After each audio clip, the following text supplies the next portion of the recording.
ये लोग मंगल ग्रह पर एक साधारण मिशन कंप्लीट करने आए थे, लेकिन इन्हें बिल्कुल भी अंदाजा नहीं था कि कुछ ही देर में इनका सामना एक ऐसे तूफान से होने वाला है जो इनकी पूरी जिंदगी बदल कर रखने वाला था। तूफान इतना खतरनाक था कि मिशन कमांडर को उन्हें वो मिशन वहीं छोड़ने और तुरंत धरती पर वापस आने का ऑर्डर देना पड़ा। ये सुनते ही सब एस्ट्रोनॉट्स जल्दी जल्दी अपने रॉकेट की तरफ भागने लगते हैं। वो तूफान भी उनके ठीक ऊपर आ चुका था, लेकिन इससे पहले वो अपने रॉकेट तक पहुंच पाते, अचानक एक बहुत ही हैवी सैटेलाइट एंटेना सीधा एक एस्ट्रोनॉट मार्क को जा लगता है। उस सैटेलाइट के टकराते ही वह वहीं पर उस तूफान के बीचों बीच गायब हो गया। इसी बीच रॉकेट के अंदर बैठे कंट्रोलर को मार्क के सूट से सारी ऑक्सीजन लीक होने का सिग्नल मिलने लगा। उसकी टीम उसे बहुत ढूंढती है, मगर तूफान इतना भयानक था कि मार्क उन्हें कहीं भी दिखाई नहीं दे रहा था। जब रॉकेट कंट्रोलर ने उन्हें मार्क के सूट से लीक होती ऑक्सीजन के बारे में बताया, तब सभी साथी अपनी पूरी जान लगाकर उसे ढूंढने की कोशिश करने लगे, क्योंकि अगर उसके सूट से सारी ऑक्सीजन खत्म हो गई तो वह मारा जाएगा। लेकिन उस भयानक तूफान की वजह से उन्हें मार्क कहीं भी दिखाई नहीं दे रहा था। पूरी जान लगाकर ढूंढने के बाद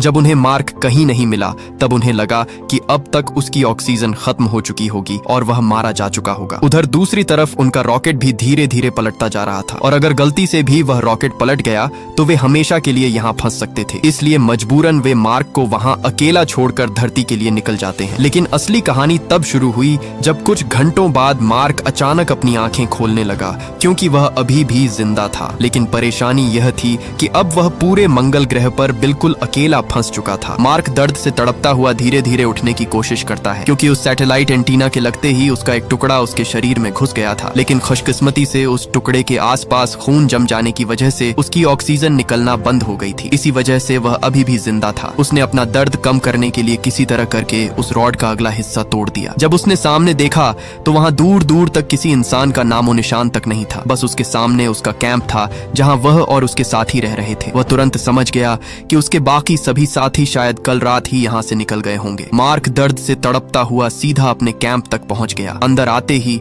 उसने तुरंत अपना स्पेस सूट उतारा और अगले ही पल उसने रॉड अपने पेट से खींचकर बाहर निकाल दिया। दर्द इतना ज्यादा था कि उसकी दर्द भरी चीख पूरे बंजर मंगल ग्रह पर फैल गई। लेकिन मुसीबत अभी खत्म नहीं हुई थी। रॉड का एक छोटा हिस्सा अब भी उसके पेट के अंदर घुसा हुआ था। उसने जल्दी से फर्स्ट एड बॉक्स निकाला और किसी तरह करके वह बचा खुचा टुकड़ा भी निकाल दिया। लेकिन अभी भी उसका खून लगातार बहता जा रहा था, इसलिए उसने एक स्टेपलर लिया और उससे अपना जख्म बंद कर दिया। स्टेपलर के लगते ही दर्द से उसकी रूह कांप उठी। अब उसे समझ आ रहा था कि मंगल ग्रह पर उसकी जिंदगी का असली खेल शुरू होने वाला है, क्योंकि अब वह मंगल ग्रह के सुनसान और खतरनाक रेगिस्तान में बिल्कुल अकेला फंस चुका था। दरअसल जिस स्ट्रक्चर से वह टकराया था वह असल में कम्युनिकेशन सैटेलाइट डिश थी, और तूफान में वह पूरी तरह तबाह हो चुकी थी। इसका मतलब था कि अब वह अपनी टीम से बिल्कुल भी संपर्क नहीं कर सकता था। और मान लो अगर किसी तरह नासा को उसके जिंदा होने का सिग्नल मिल भी जाता, तब भी मंगल ग्रह तक रेस्क्यू मिशन पहुंचने में पूरे 4 साल लगने वाले थे। जो कहने में तो आसान है, लेकिन 4 साल तक अकेले वहां रहना किसी दर्दनाक मौत से कम नहीं था। सबसे बुरी बात यह थी कि जिस कैंप में मार्क ने पनाह ली हुई थी वह हमेशा सरवाइव करने के लिए बनाया ही नहीं गया था। अब उसके पास सभी संसाधन धीरे धीरे खत्म होने वाले थे। अगर गलती से भी ऑक्सीजन सिस्टम फेल हो जाता तो उसका सांस लेना नामुमकिन था, और अगर वह सांस न ले पाया तो उसकी जिंदगी खत्म होने वाली थी। मार्क के लिए हालात और भी ज्यादा खराब होते जा रहे थे। खुशकिस्मती से अगर कैंप किसी तरह ज्यादा दिन चल भी गया, फिर भी एक बहुत बड़ा मसला उसके लिए फूड सप्लाई थी। उसके पास इतना राशन बिल्कुल नहीं था कि वह 4 साल तक जिंदा रह सके, जब तक कोई रेस्क्यू मिशन मंगल ग्रह तक पहुंचता। अब हर तरफ से देखा जाए तो उसका मंगल ग्रह पर ज्यादा देर तक टिक पाना लगभग असंभव लग रहा था। मार्क अपनी जिंदगी के आखिरी लम्हे को कंप्यूटर में रिकॉर्ड करने लगा, जैसे वह अपनी जिंदगी के आखिरी फैसले लिख रहा हो। 2 दिन तक मंगल ग्रह पर आने वाला तूफान उसे और भी तोड़ता जा रहा था। हर लम्हा उसे लगता कि अब सब खत्म हो जाएगा। लेकिन फिर उसके अंदर एक ऐसा पल आया। उसने फैसला किया कि वह किसी भी सूरत यहाँ से निकल कर ही रहेगा। उसने एक प्लान बनाया कि अगर भविष्य में कोई रेस्क्यू मिशन मंगल ग्रह पर आता है तो वह तब तक जिंदा रहने की कोशिश करेगा। प्रॉब्लम यह थी कि वह मिशन अभी काफी साल दूर था, और उसी गैप को सरवाइव करना सबसे बड़ा चैलेंज था। मार्क ने अपने पास रखे खाने का हिसाब लगाया। तब उसे पता चला कि टीम के सभी मेंबर्स का खाना मिलाकर भी उसके पास सिर्फ इतना राशन बचा था जो लगभग 1 साल तक ही चल सकता था। और मंगल ग्रह पर 1 साल सरवाइव करना भी किसी चमत्कार से कम नहीं था। अब उसे अपनी मौत करीब आती हुई दिखाई दे रही थी। वह अपनी मौत को करीब आता हुआ देख ही रहा था कि अचानक उसे कुछ आलूओं का पैकेट दिखाई दिया। उस पैकेट को देखते ही वह समझ गया कि अब भी वह यहाँ सरवाइव कर सकता है। उसने फैसला किया कि वह सब आलूओं को यहाँ उगाकर अपने लिए इतना खाना बनाएगा जिससे वह इस जगह पर बाकी के 3 साल आराम से गुजार सके। लेकिन मंगल ग्रह की बंजर जमीन पर सीधे कुछ उगाना लगभग नामुमकिन था, क्योंकि क्योंकि यहाँ पर कुछ उगाने के लिए उसे पानी चाहिए था, जो इस बंजर जमीन पर बिल्कुल भी नहीं था। अब उसने फैसला कर लिया कि यहाँ सरवाइव करने के लिए उसे खेती करनी ही होगी। इसीलिए वह मंगल पर अपना छोटा सा फार्म तैयार करने में लग गया। सबसे पहले उसने कैंप के अंदर एक जगह पर बहुत सी मिट्टी जमा की और धीरे धीरे उसे खेती के क्षेत्र की शक्ल देने लगा ताकि वहाँ पौधारोपण किया जा सके। लेकिन मसला यह था कि मंगल की मिट्टी में नेचुरली वे पोषक तत्व नहीं थे जो पौधों को ग्रो करने के लिए चाहिए होते हैं। इसलिए मार्क ने एस्ट्रोनॉट्स के बायोलॉजिकल वेस्ट को इस्तेमाल करने का रिस्की प्लान बनाया। उसकी बदबू इतनी खतरनाक थी कि वहाँ एक सेकंड के लिए भी टिक पाना अपनी मौत को दावत देने जैसा था। लेकिन उसके पास कोई और चारा भी नहीं था। उसने लगातार उस मटेरियल को प्रोसेस करके मिट्टी में मिक्स किया ताकि बंजर मंगल ग्रह की मिट्टी को अस्थायी रूप से उपजाऊ जमीन में बदला जा सके। उसने सब आलुओं को छोटे छोटे टुकड़ों में काटा और एक एक करके उन्हें मिट्टी के अंदर दबा दिया। लेकिन खेती का अगला और सबसे मुश्किल मरहला पानी था। खुशकिस्मती से मार्क को साइंस की अच्छी जानकारी थी। उसे पता था कि हाइड्रोजन और ऑक्सीजन को कंट्रोल्ड रिएक्शन में मिलाकर पानी बनाया जा सकता है। उसके पास इस एक्सपेरिमेंट के लिए सारा जरूरी इक्विपमेंट भी मौजूद था। लेकिन पहली कोशिश में उससे एक बहुत बड़ी गलती हो गई। उसने कैंप के अंदर पहले से मौजूद ऑक्सीजन को पूरी तरह से कैलकुलेट नहीं किया, जो उसकी सांस लेने की वजह से लगातार घट रही थी। जैसे ही उसने ऑक्सीजन और हाइड्रोजन को मिक्स किया, वहाँ एक बहुत बड़ा धमाका हुआ जिसने पूरा एरिया हिलाकर रख दिया। मार्क बच तो गया, लेकिन उसे समझ आ गया कि मंगल पर उसकी छोटी सी गलती भी उसकी जान ले सकती है। अगले दिन उसने दोबारा से अपना काम शुरू किया। इस बार उसने दिमाग से काम लिया, जिससे उसका एक्सपेरिमेंट कामयाब रहा। धीरे धीरे नमी जमा होना शुरू हुई और आखिरकार मंगल ग्रह की बंजर जमीन पर पानी तैयार होने लगा। ये पानी उस मिट्टी के लिए काफी था जिसमें मार्क ने आलू लगाए हुए थे। कुछ दिन बाद जब पहला हरा पौधा मिट्टी से बाहर निकला, तो उसे देखते ही उसकी खुशी का कोई ठिकाना नहीं था। दूसरी तरफ धरती पर नासा ने ऑफिशियली ऐलान कर दिया कि मार्क वॉटनी अब जिंदा नहीं रहा। यह खबर पूरी दुनिया में तेजी से फैल गई और सब लोग उसे लॉस्ट एस्ट्रोनॉट समझने लगे। यहाँ तक कि उसका अंतिम संस्कार भी कर दिया गया। अगले दिन नासा ऑफिस में विंसेंट नाम का एक एनालिस्ट डायरेक्टर से कहता है कि सैटेलाइट को एरेस 3 मिशन एरिया की तरफ मोड़कर दोबारा स्कैन करना चाहिए। लेकिन नासा मैनेजमेंट इस आइडिया को रिजेक्ट कर देती है। उनका डर यह था कि अगर कैमरों ने मार्क की डेड बॉडी कैप्चर कर ली तो वे इमेजेस पूरी दुनिया में फैल सकती हैं। और नासा को लग रहा था कि ऐसा होने से आवाम का भरोसा टूट सकता है। लेकिन विंसेंट इतनी आसानी से हार मानने वालों में से नहीं था। विंसेंट ने एरेस 3 लैंडिंग जोन के बिल्कुल सटीक कोऑर्डिनेट्स सैटेलाइट टीम को भेजे ताकि उस एरिया को दोबारा नजदीक से देखा जा सके। सैटेलाइट ऑपरेशंस संभालने वाली एक्सपर्ट टीम मेंबर मिंडी ने जब कैमरों को उस लोकेशन की तरफ फोकस किया तो वह हैरान रह गई। उसने देखा कि मिशन का कुछ इक्विपमेंट अपनी ओरिजिनल जगह पर नहीं था। कुछ चीजें साफ दिखाई दे रही थीं कि उन्हें वहां से हटाया गया है। सबसे ज्यादा सरप्राइजिंग बात यह थी कि रोवर भी अपनी जगह से हट चुका था। वही रोवर जिस पर सामान इधर उधर ले जाया जाता है। मंगल ग्रह जैसी सुनसान जगह पर इक्विपमेंट का खुद से मूव होना नामुमकिन था। यह देखते ही मिंडी को समझ आ गया कि मार्क वॉटनी अभी भी जिंदा है। उसने तुरंत विंसेंट को बुलाया और सब कुछ बताया कि उनके कुछ इक्विपमेंट अपनी जगह से हटाए गए हैं। मतलब वहाँ कोई है जो इक्विपमेंट के साथ छेड़छाड़ कर रहा है और वह कोई और नहीं बल्कि मार्क ही हो सकता है। ये खबर सुनते ही विंसेंट भी दंग रह गया। उसने तुरंत नासा डायरेक्टर एलेक्स को यह सब बताया। शुरू में नासा डायरेक्टर ने इसे इग्नोर करने की कोशिश की। उनका कहना था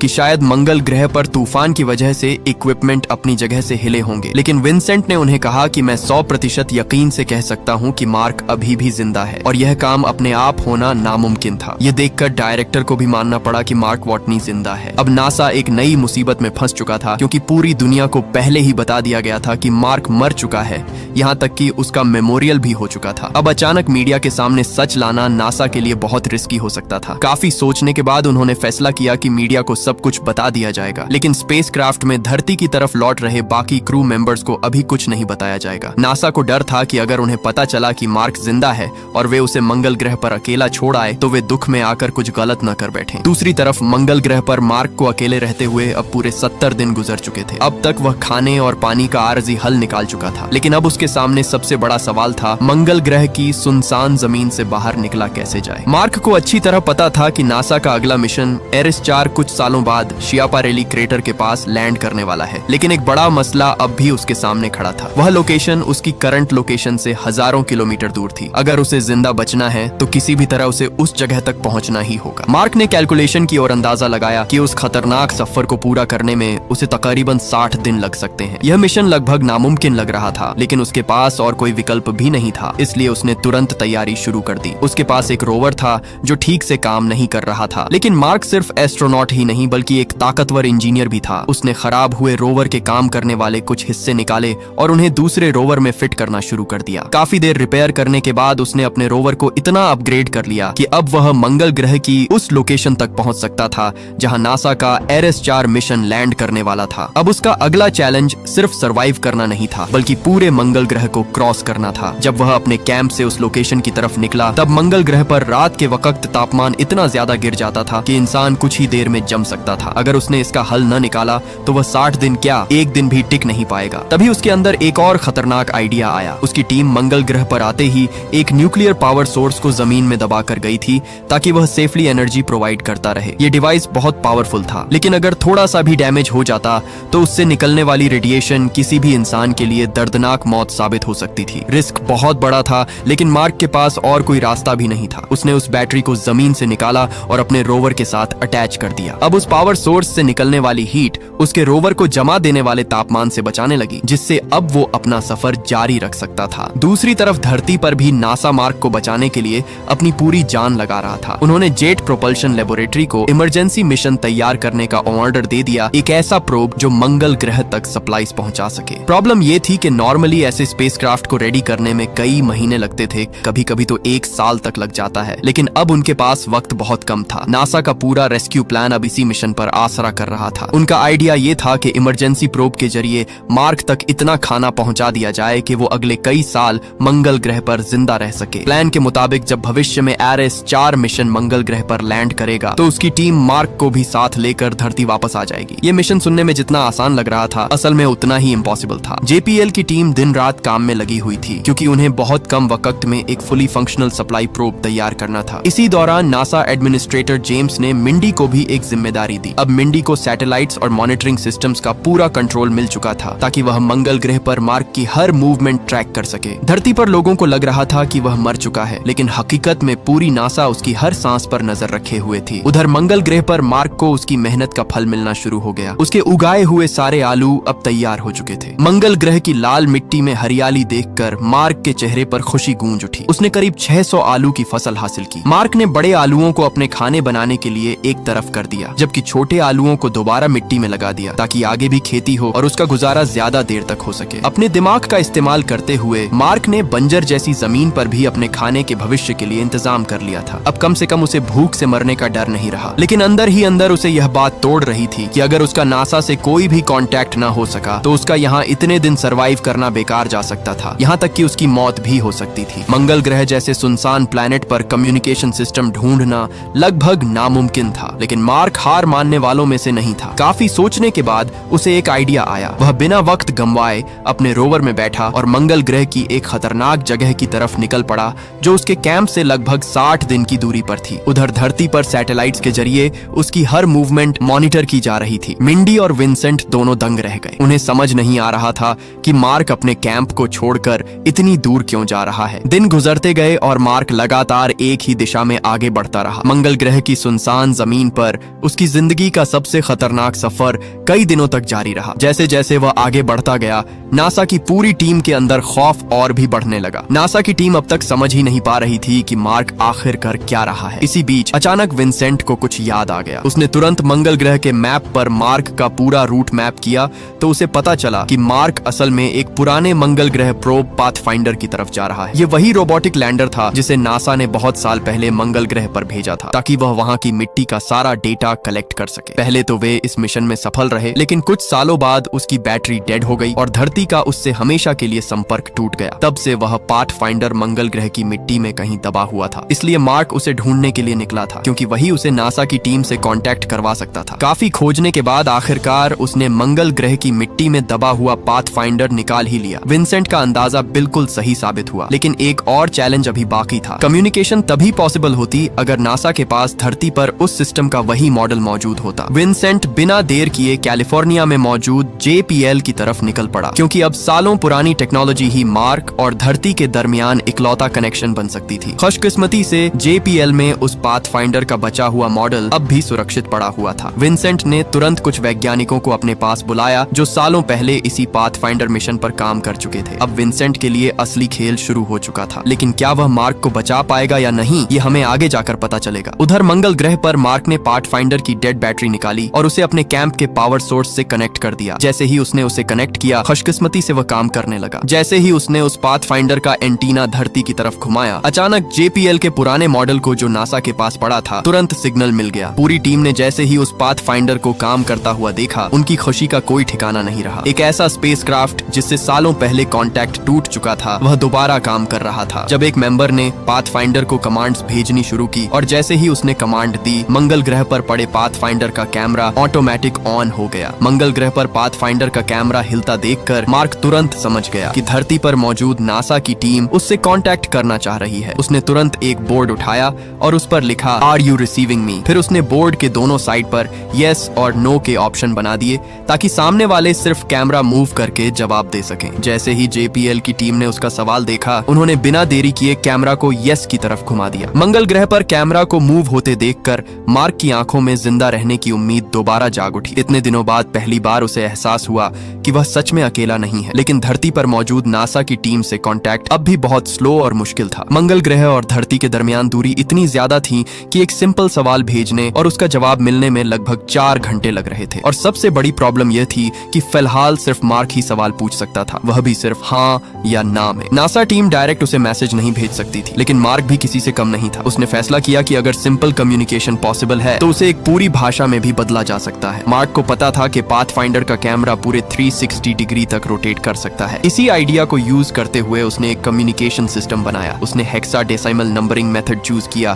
क्योंकि हेक्साडेसिमल वैल्यूज को ASCII कोड्स में कन्वर्ट करके लेटर्स और वर्ड्स बनाए जा सकते थे। अर्थ पर विंसेंट और उसकी टीम ने भी पाथफाइंडर के चारों तरफ हेक्साडेसिमल सिंबल्स लगा दिए ताकि कैमरा मूवमेंट्स के थ्रू मैसेजेस एक्सचेंज किए जा सकें। अब धीरे धीरे मंगल ग्रह और धरती के दरमियान एक साधारण भाषा तैयार होने लगी थी, लेकिन ये तरीका बहुत स्लो था। एक साधारण सा मैसेज भेजने में भी काफी वक्त लग जाता था। इसलिए नासा साइंटिस्ट्स ने मार्क को कुछ स्पेशल कोड भेजे। उसने उन कोड्स की मदद से अपने रोवर को पाथफाइंडर सिस्टम के साथ कनेक्ट कर दिया, जिससे अब वह अपने कंप्यूटर से डायरेक्ट टेक्स्ट मैसेजेस भेज सकता था, जो पहले के मुकाबले में बहुत ज्यादा तेज था। नासा ने उसे मैसेज भेजा कि रेस्क्यू ऑपरेशन स्टार्ट हो चुका है और सबसे पहले उसके लिए ज्यादा से ज्यादा खाने पीने की चीजें भेजी जाएंगी, ताकि जब तक नासा की टीम दोबारा मंगल ग्रह तक पहुंचेगी तब तक वो खाना उसके काम आ सके। ये मैसेज पढ़ते ही उसके अंदर एक नई उम्मीद जग उठी। अब पहली बार उसे लग रहा था कि शायद वह वाकई यहाँ से जिंदा वापस जा सके। फिर उसने नासा की टीम से एक सवाल किया कि मेरे सब साथियों को ये पता है कि मैं जिंदा हूँ या फिर नहीं। नासा का जवाब ना में था। ये सुनते ही उसके अंदर का गुस्सा फूट पड़ा, क्योंकि उसके अपने क्रू को अब तक सच नहीं बताया गया था। लेकिन अब जब बातचीत हो चुकी थी, इसलिए नासा ने फाइनली धरती पर वापस लौटे सब क्रू मेंबर्स को भी ये हैरानकुन खबर देने का फैसला ले लिया। और जैसे ही उन्हें पता चला कि मार्क अभी भी मंगल ग्रह पर जिंदा है, पूरी टीम शॉक हो गई। एक तरफ वो उसके बचने की खबर से खुश थे, लेकिन दूसरी तरफ उन्हें ये पछतावा भी अंदर से खा रहा था कि वो उसे अकेला छोड़कर आ गए। उधर मंगल ग्रह पर मार्क हर आए दिन की खबर नासा को भेजता रहता। कुछ वक्त तक सब कुछ ठीक चल रहा था। उसकी आलू की फसल भी सफल थी और लग रहा था कि मार्क यहाँ उतने साल आसानी से गुजार सकता था, जब तक नासा का अगला मिशन यहाँ तक नहीं पहुँच जाता। लेकिन किस्मत एक बार फिर से पलटा खाने वाली थी। एक रात सब कुछ अचानक बदल गया। कैंप का एयरलॉक बहुत ज्यादा इस्तेमाल होने की वजह से बहुत कमजोर पड़ चुका था, जिसकी वजह से अचानक एक बहुत बड़े ब्लास्ट के साथ वो फट गया। धमाका इतना खतरनाक था कि मार्क हवा की तरह उड़ता हुआ सीधा दूर जा गिरा। गिरने की वजह से उसके हेलमेट में क्रैक आ गया। मंगल ग्रह का माहौल इतना जानलेवा था कि छोटा सा होल भी उसकी जान ले सकता था। इसीलिए उसने तुरंत टेप से हेलमेट को बंद किया और किसी तरह वापस अपने कैंप के अंदर पहुंच गया। जैसे ही वो अपने कैंप के अंदर पहुंचा, जो नजारा उसके सामने था उसने उसे पूरी तरह तोड़ दिया। वहां के बढ़ते तापमान ने उसकी पूरी की पूरी फसल तबाह करके रख दी। अब दोबारा उस फसल को उगाना लगभग नामुमकिन था। अपने सामने अपनी फसल को तबाह होता देखकर वो बहुत ज्यादा घबरा जाता है, क्योंकि अब उसके पास सिर्फ इतना राशन बचा था जो कुछ महीने ही चल सकता था। दूसरी तरफ धरती पर नासा ने उसके लिए इमरजेंसी सप्लाई रॉकेट लॉन्च करने की तैयारी शुरू कर दी थी। सबको लग रहा था कि ये मिशन मार्क की जिंदगी बचा लेगा, लेकिन लॉन्च के कुछ ही सेकंड्स बाद रॉकेट हवा में ही फटकर तबाह हो गया। अपनी आखिरी उम्मीद को अपने सामने से जाता देखकर अब उसे लगा कि उसका यहीं पर मरना तय है। अपनी मौत को अपने करीब आता देख उसने कमांडर लुइस को एक मैसेज भेजा। उसका कहना था कि अगर वो वापस ना आ सका तो उसके माँ बाप को बताया जाए कि उसका बेटा एक सार्थक मिशन का हिस्सा था। ये मैसेज देखते ही धरती पर मौजूद नासा की टीम भी अपनी हिम्मत हार जाती है। लेकिन उधर मंगल ग्रह पर बैठा मार्क किसी भी तरह करके वहां से धरती की तरफ जाने का फैसला ठान लेता है। वहां धरती पर मार्क के नाकाम सप्लाई मिशन की न्यूज पूरी दुनिया देख रही थी। इसी बीच चाइना की स्पेस एजेंसी के टॉप साइंटिस्ट्स ने भी ये ब्रॉडकास्ट देखा। तब चाइना ने इंसानियत के नाम पर नासा की मदद करने का ठान लिया। उन्होंने नासा को अपना एक पावरफुल रॉकेट दिया ताकि रेस्क्यू मिशन को एक और चांस मिल सके। अब नासा के पास उम्मीद की एक नई किरण थी। अगर वो इस बार भी नाकाम रहे तो मार्क की जिंदगी हमेशा के लिए खत्म होने वाली थी। इसी बीच असली एंट्री होती है रिच पर्नेल की, एक ब्रिलियंट एस्ट्रोडायनामिक्स एक्सपर्ट। नासा के पास आते ही उसने एक ऐसा प्लान बनाया जो सुनने में लगभग नामुमकिन लग रहा था, लेकिन साइंटिफिकली जीनियस था। इस स्ट्रेटेजी को बाद में रिच पर्नेल मैन्यूवर नाम दे दिया गया। उसका प्लान ये था कि स्पेसक्राफ्ट को धरती पर लैंड करवाने के बजाय धरती की ग्रेविटी को गुलेल की तरह यूज किया जाए, यानी स्पेसशिप धरती के पास से हाई स्पीड पर गुजरते हुए ग्रेविटी बूस्ट ले और सीधा दोबारा मंगल ग्रह की तरफ मुड़ जाए। ये मिशन बहुत खतरनाक था। अगर इसमें छोटी सी भी गलती हो गई तो पूरा क्रू हमेशा के लिए स्पेस में खो सकता था। नासा के डायरेक्टर को रिच पर्नेल का प्लान बहुत ज्यादा खतरनाक लगा, इसलिए उन्होंने उसे रिजेक्ट कर दिया। लेकिन मिशन डायरेक्टर डीवन को लग रहा था कि यही मार्क को बचाने का आखिरी चांस हो सकता है। लेकिन किसी ने भी उसकी बात ना सुनी, इसलिए उसने छुपकर पूरा प्लान सब क्रू मेंबर तक पहुंचा दिया। अब पूरी गेम क्रू के हाथ में थी। या तो वो सुरक्षित धरती वापस लौट जाते या फिर अपनी जान खतरे में डालकर एक और बहुत लंबा मिशन शुरू करते, सिर्फ अपने दोस्त को बचाने के लिए। कुछ देर सोचने के बाद टीम ने यह फैसला लिया कि वो किसी भी सूरत अब मार्क को अकेला छोड़कर वापस धरती पर नहीं जाएंगे। उधर मंगल ग्रह पर मार्क भी अपने काम में लगा था। उसे लगभग 60 दिन का और खतरनाक सफर करके उस एक और MAV तक पहुंचना था जो भविष्य एरिस 4 मिशन के लिए पहले से मंगल ग्रह पर रखा गया था। लेकिन ये उसके पास एक आखिरी मौका था यहाँ से धरती की तरफ जिंदा जाने का, इसलिए उसने कई दिन तक सिर्फ अपने पास बचे कुचे आलू खाकर अपना सफर शुरू कर दिया। कई दिन का खतरनाक और जानलेवा सफर करके आखिरकार वो उस MAV तक पहुंच ही गया। लेकिन उसके आगे एक बार फिर से नई मुसीबत आ खड़ी हुई। MAV को इतना हल्का बनाना जरूरी था कि वो मार्स की ऑर्बिट तक पहुंच सके। नासा ने उसे तुरंत कहा कि रॉकेट से गैर जरूरी चीजें निकाल दी जाएं। मतलब अब मार्क को असल में एक खुले छत वाले रॉकेट में लॉन्च लेना था, जो देखने में किसी जुगाड़ मशीन जैसा लग रहा था। दूसरी तरफ क्रू स्पेसक्राफ्ट मंगल ग्रह की ऑर्बिट में पहले ही पहुंच चुका था और सबकी नजरें मार्क के लॉन्च पर लगी हुई थीं। जैसे ही मार्क ने अपना MAV लॉन्च किया, रॉकेट बहुत तेजी से उड़ने लगा। लेकिन लॉन्च के प्रेशर को उस MAV की नोक पर लगी तिरपाल सह ना सकी, जिससे वो वहीं पर फट गया और अचानक प्रेशर की वजह से मार्क भी बेहोश हो गया। खुशकिस्मती से MAV कामयाबी से मंगल ग्रह की ऑर्बिट में एंटर कर गया। लेकिन एक बार फिर से एक बहुत बड़ी मुसीबत ठीक उसके सामने आ खड़ी हुई। हार्मेस और मार्क के स्पेसक्राफ्ट के दरमियान अब भी तकरीबन 68 किलोमीटर का फासला था। इतनी दूरी से डायरेक्ट रेस्क्यू करना इम्पॉसिबल लग रहा था। ये देखते ही कमांडर लुइस ने तुरंत हर्मेस के सब इंजन एक्टिवेट करने का ऑर्डर दिया। क्रू ने थ्रस्टर्स यूज करके हर्मेस को मैक्सिमम स्पीड से MAV के करीब लाना शुरू किया। दूसरी तरफ मार्क को जैसे ही होश आया, उसकी आवाज सब क्रू मेंबर के पास जा पहुंची, जिसे सुनते ही पूरी क्रू की जान में जान आ गई। अब उन्हें लगा कि उन्होंने अपना मिशन पूरा कर दिया, लेकिन खतरा